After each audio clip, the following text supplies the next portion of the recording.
On this episode of the Getting Rooted podcast, are you the strong one? The one people call when something goes wrong? The one who figures things out? The one everyone depends on? But nobody really checks on. Let's get rooted with Getting Rooted podcast. Hello, and welcome to Getting Rooted. I'm Janine, therapist and mental wellness coach, and I help women who feel overwhelmed reset their lives without burning everything down by staying rooted internally and making small, sustainable changes. I want to talk about that today, being the strong one, because a lot of women end up in that role without even realizing it. Being the strong one sounds like a good thing, right? But people rely on it, they expect it. But what doesn't get talked about is what it costs you to stay in that role.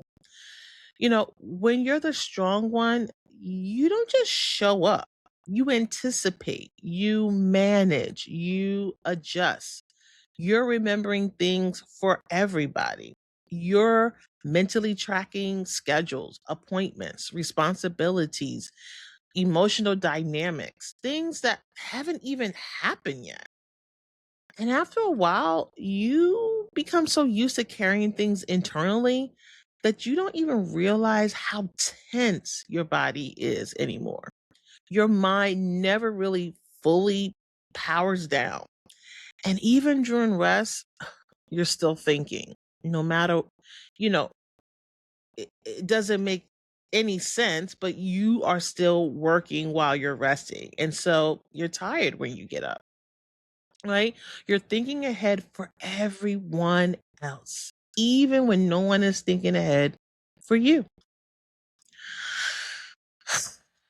And I know this personally. There have been seasons where I was just carrying a lot, being a daughter, being an associate pastor, being a therapist, being a mom, being the administrator of a church and multiple churches in other countries.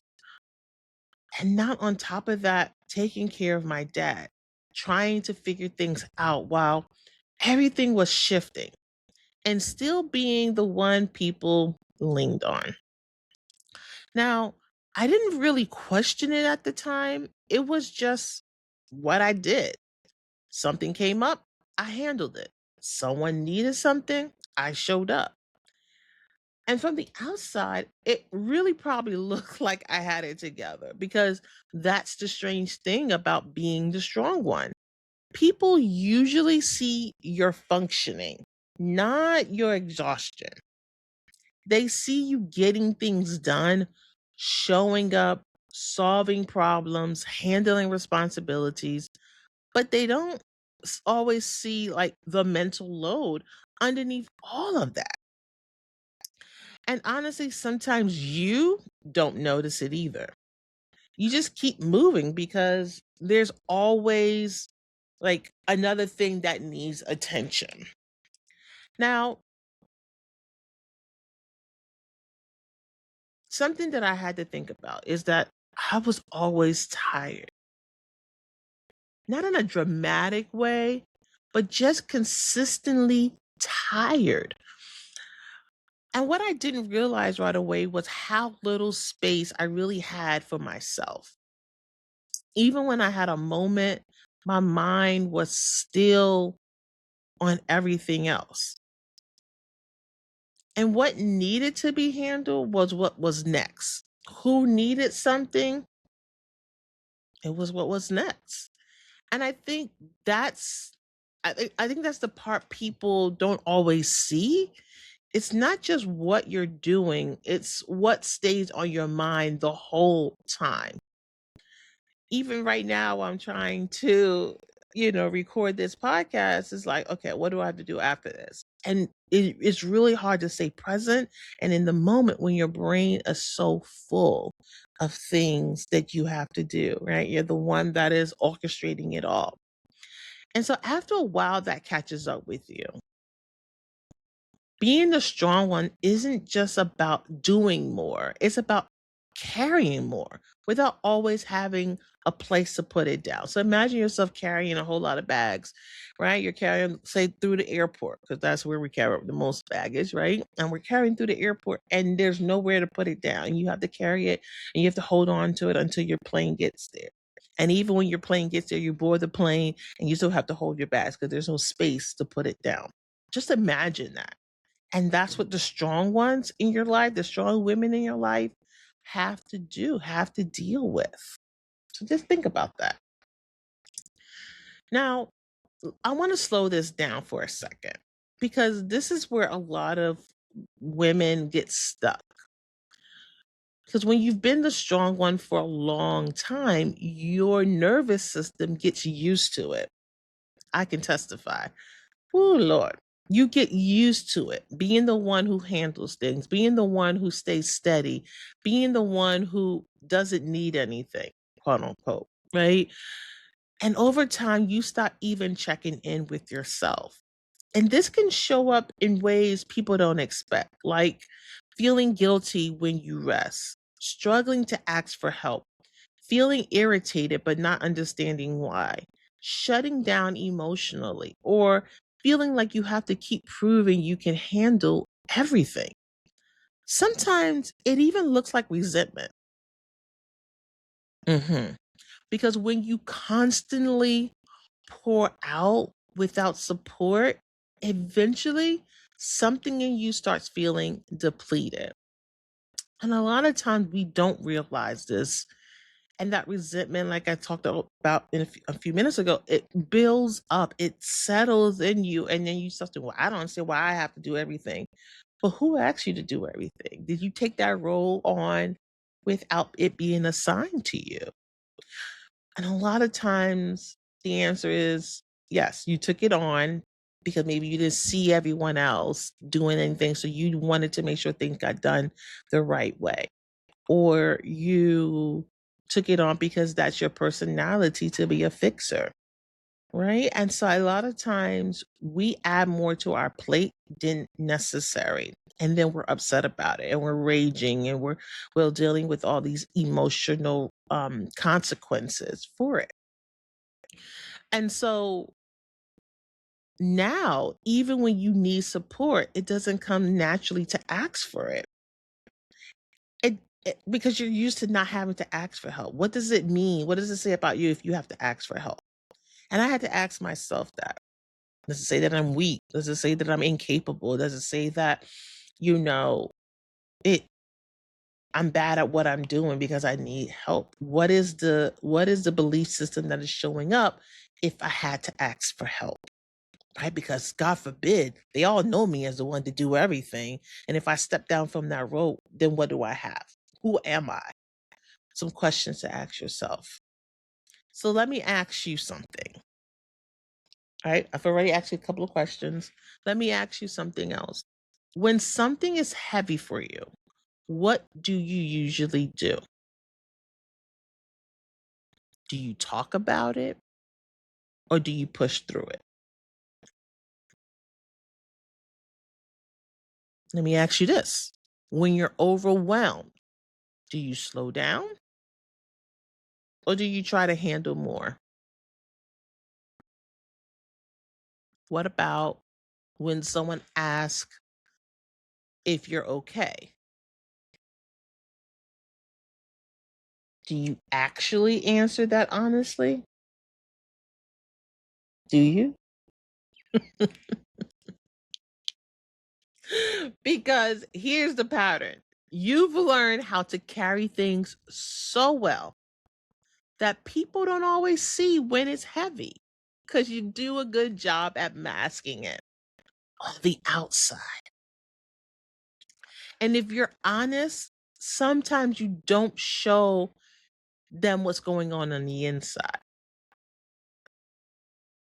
So it's not that people don't care. A lot of the time, they think you don't need anything because you set it up that way. I know that hurts. You set up the dynamic. And when I tell clients that in session, they're like, oh, like, so people are used to you doing what you do. It may look different, it may feel uncomfortable. So a lot of people don't. They don't ask for help. And the people around them don't realize that they need help because they have perfected faking it and pretending that everything is okay when it's not. Yeah. And so that's a different problem.